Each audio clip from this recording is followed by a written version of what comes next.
Here's a quick video to show you how to replace the igniter in your Samsung oven. Our oven is taking forever to heat up. Did a little research and found that it's the igniter. It's a really simple fix. All you're gonna need is a Phillips head screwdriver and an igniter for your oven. The first thing you'll wanna do is make sure you get the right igniter for your oven.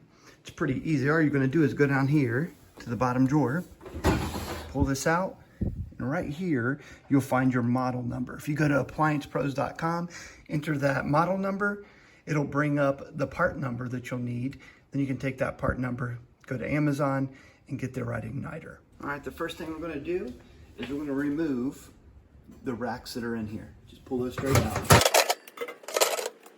Next, we need to remove the bottom pan in the oven, and to do that, there are two screws, Phillips head screws, in the far back. We're going to remove those. Next, we're going to take out this pan as well. To get this pan out, there's a screw here and a screw there, and then it just slides right out. Now that we have these pans out of here, we can see the igniter. It's time to take that out. Before you do this, unplug your oven. Also turn off the gas just in case we want to be safe. But to get this off, we actually have to remove this tube as well. Pretty simple. There's a screw right back there that we're going to take out and a screw here that we're going to take out, and that'll loosen it. And then we're going to get below this thing, below the oven, and we have to disconnect a couple wires that'll be holding it on as well. And then it'll all pop right out.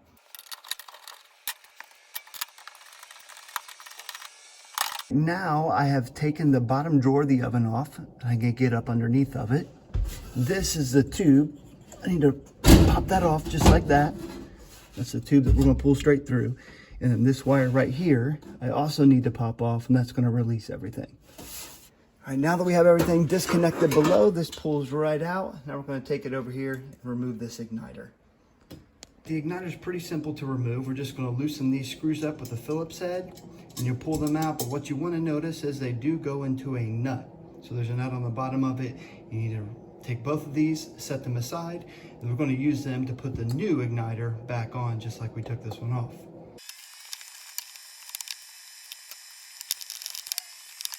Don't panic if the hookup at the end of your original igniter is different from the new igniter you put on. More on that a little later. I'll show you how to splice this in and make it easy.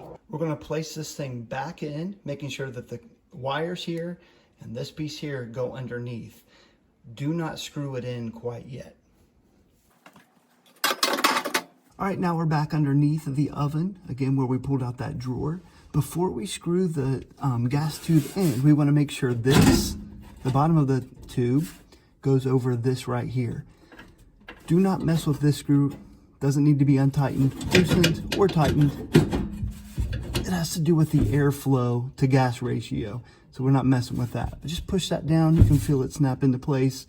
You're good to go there. Let's go back up top and screw this in.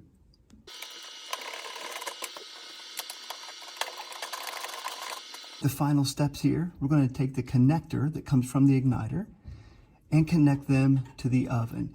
Now, if they fit, this is perfect. You put them together and you're good to go. If not, we have to take a couple extra steps. Mine do not, so I'm going to cut this off. I'm also going to cut these connectors off from my oven, and then we're going to splice them together.